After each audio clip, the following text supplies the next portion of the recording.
Good afternoon and thank you so much for joining us on KTN's Newsdesk. Wherever it is you're watching us from in Kenya, around the continent and beyond, glad you could make time to be with us this afternoon. My name is Sophia Wanuna. Let's get started with a look at our top stories today.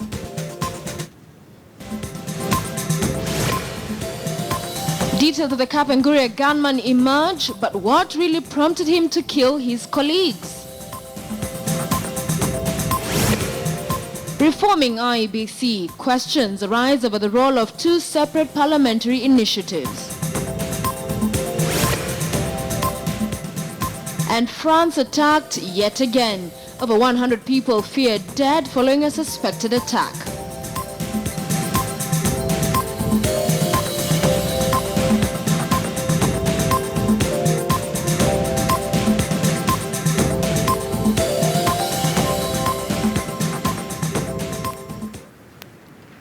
All right, to begin with the Kapenguria attack that occurred yesterday morning, there was a siege that lasted 8 hours, and following the same, President Uhuru Kenyatta has sent out a statement, and this is what he had to say today. I mourn with the families of the young men who died in Kapenguria defending their nation against a depraved killer. We do not know what led to the killer to his foul evil deeds, but Kenyans can be certain that my government, security and investigative agencies will do all within their power to discover what motivated this attack.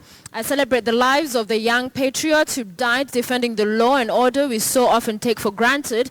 In days to come, my government will give their families every support as they come to terms with these tragic events. My family and I pray that God will grant them the grace to bear these losses. Kenya remains strong. This is a country of laws and order, not violence and hatred. We will not allow ourselves to be shaken or to be divided by the foul deeds of a single man. End of quote. That there being the statement by President Uhuru Kenyatta following the Kapenguria attack yesterday that left 7 police officers dead. And the police officers who were killed, 7 of them yesterday at Kapenguria police station, has been described as a reserved person who kept to himself. Speaking to KTN this morning, West Pokot County Commandant Matthews Kuto said the officer of Private Constable Abdihakim Masla was a person who never interacted with his colleagues. Kuto said when the officer committed the offense, he was on duty and was armed with a government firearm. He said the deceased officer also tried to burn a fleet of police vehicles that were at parking lot.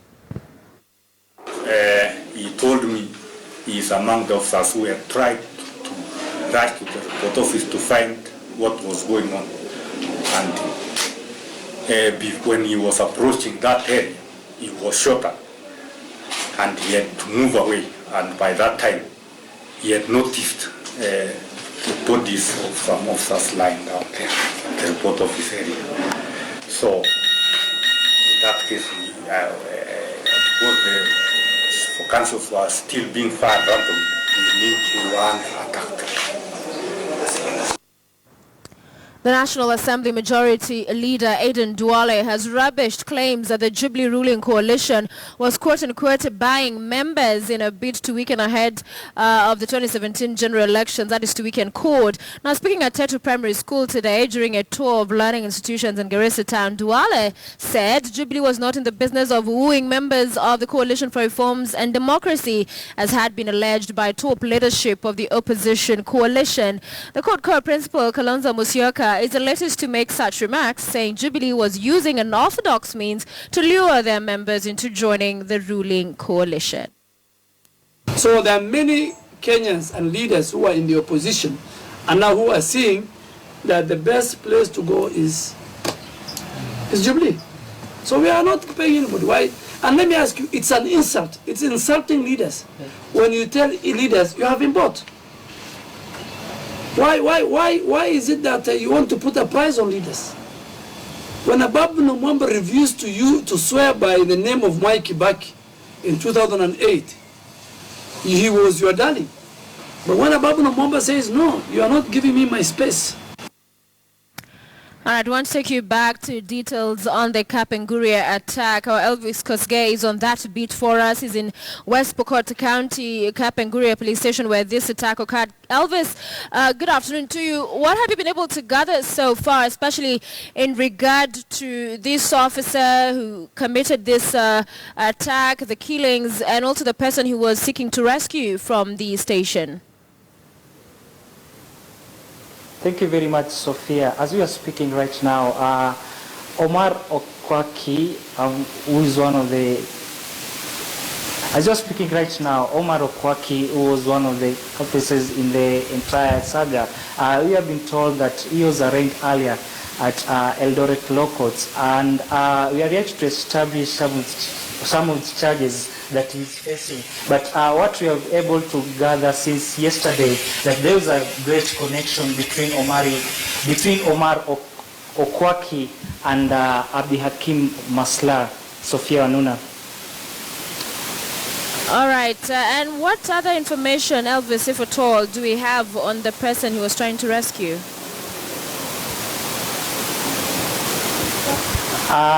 Sophia, what we have been able maybe to gather also from the OCPD of Eldoret is that Omar Okwaki was a teacher at Victoria Primary School, has crucial information that will really unravel about the shootout that happened in Kapenguria.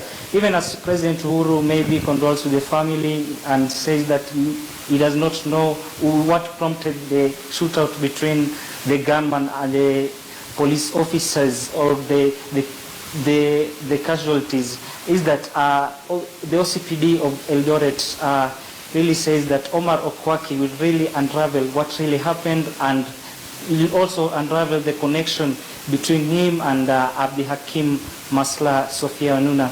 All right, Elvis, thank you for that update. Our Elvis Kosgei, live for us in Eldoret. Beg your pardon for that, having Halle said West Pokot County, and we'll bring you more details as we get them. To another big story across the world today, a lorry has struck a crowd after Bastille Day celebrations in the southern French city of Nice, killing at least 80 people and injuring dozens. The driver was neutralized and guns and grenades were found inside the lorry. Officials said it was an attack and asked people to stay indoors. About 50 others were injured, some critically, in the incident on Thursday evening. Horror again has struck France. All right, and of course, following this attack, many world leaders sending their messages of condolences to France, and of course, Ambassador Amina Mohammed, Foreign Affairs Cabinet Secretary, earlier saying Kenya joins the international community in condemning the terror attack in Nice, in which 84 innocent lives were lost. So we continue to follow this story for you. Remember, this coming just about, say, 8 or 9 months since the other attack.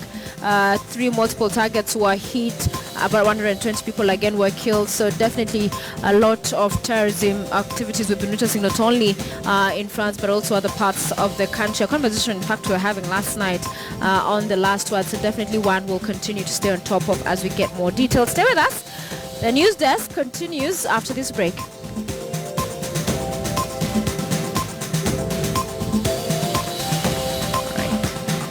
All right. So we're not going on break, I understand, quite yet, but let's read Kenya's Foreign Affairs Cabinet Secretary Amina Mohammed joining other leaders in condemning the Nice attack. In a statement posted on her Twitter page, Amina said Kenya is, quote, deeply outraged and saddened by the loss of lives in the terror attack in France. Amina Mohammed said Kenyans joined the international community in condemning the terror attack in which 84 innocent lives were lost.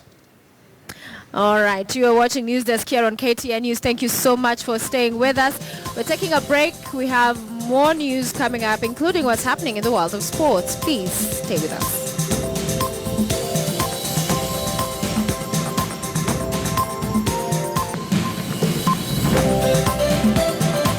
Welcome back to KTN's News Desk. Glad that you're with us. Now, the Parliamentary Joint Select Committee that is investigating allegations against IEBC and that is demanding for its removal is holding a retreat at a Nairobi hotel to give the way forward on how to execute its mandate successfully. Members are expressing concern about the two parallel processes by the National Assembly and Justice and Legal Affairs Committee that would jeopardize their work and want it stopped. We're now joined live by our senior parliamentary affairs reporter, Patrick Amimo, who's following this story for us. Patrick, it's good to see you. Good afternoon. What else are these members saying? Thank you. Indeed, this is a preparatory retreat ahead of the kickoff of these particular dialogues on the standoff about ABC ahead of the August 2017 elections. And members from both the opposition and the ruling Jubilee coalition, the 14-member team, is already discussing ways on how they can go about their duty of ensuring that the next polls are free, fair, and accountable, and that they meet the standards and expectations, aspirations of all the stakeholders who will be participating in that particular poll. Remember, this process came reached at this particular stage following a negotiated process between the opposition and government after there was a push for the removal of IEBC after people expressed fears that they will not run a credible poll given of what happened in the 2013 election. And as members did meet today, they were also meeting the leadership of both houses, that's the National Assembly and Senate. And one of the issues that was expressed, the concern was raised, was about the parallel process. Remember, the National Assembly's Justice and Legal Affairs Committee, together with its counterpart on constitutional oversight, is has had a petition that seeks to have the IBC commissioners removed from office and the tribunal established because of allegations that they bungled the 2013 elections. This petition has been brought by one Barasa Nyukuri, and that committee is working on the process. But what the fear that have been expressed here is that this particular joint select committee that was a negotiated process, they fear that should that the Chepkonga team present its report to Parliament, then it could jeopardize the work of this particular committee. That's why members are pushing. They want to have a Chepkonga team be stopped from continuing with its process so that we have one particular process here. And that assurance has come from both leadership. Already we have Senate Majority Leader Professor Kindiki assuring that they will ensure that this particular process, the Joint Select Committee, continues with its duty. We've also had an assurance from the Deputy Minority Leader in the Senate, Moses Wetangula, also assuring that there is in support of the process, and have assured members to continue with their work. But what they want is that by Monday they want a clear process and instructions that Chepkonga team has been told to stop the process. Wanuna? And Amimo, briefly before I let you go, what is the insistence of the Chepkonga-led Justice and Legal Affairs Committee to also stay on this matter now that it's been handled by a joint committee? What is the argument to continue canvassing the same?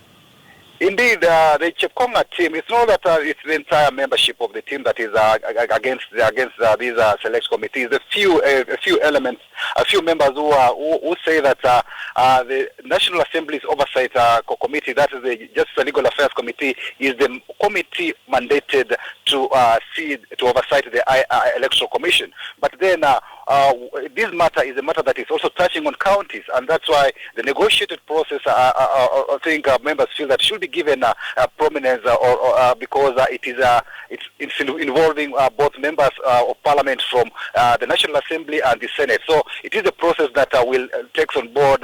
It has at least it's a negotiated process that it should be given precedence as compared to the National Assembly, which was just instigated after this petition from Barasa Nyukuri.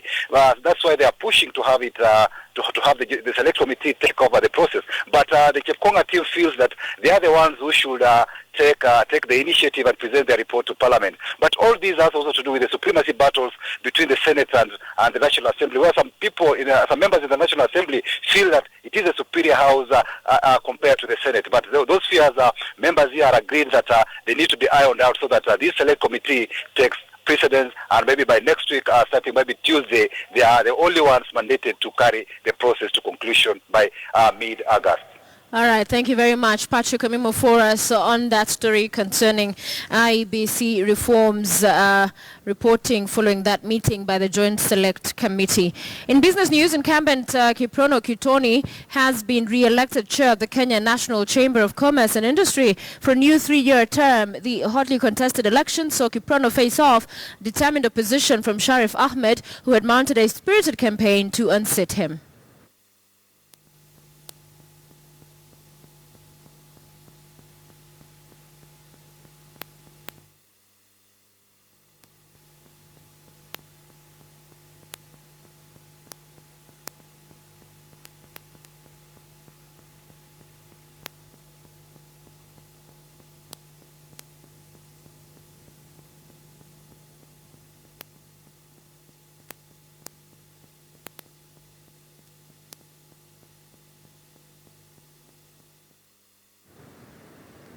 All right, let's now talk sports. And Chelsea officially presented their new manager, Antonio Conte, to the media Thursday. Conte, who guided Juventus to 3 successive Serie A titles from 2012 to 2014, before becoming the Italian national team coach, has replaced interim manager Gus Hiddink. He becomes the 5th Italian to manage Chelsea, following in the footsteps of Gianluca Vialli, Claudio Ranieri, Carlo Ancelotti, and Roberto Di Matteo.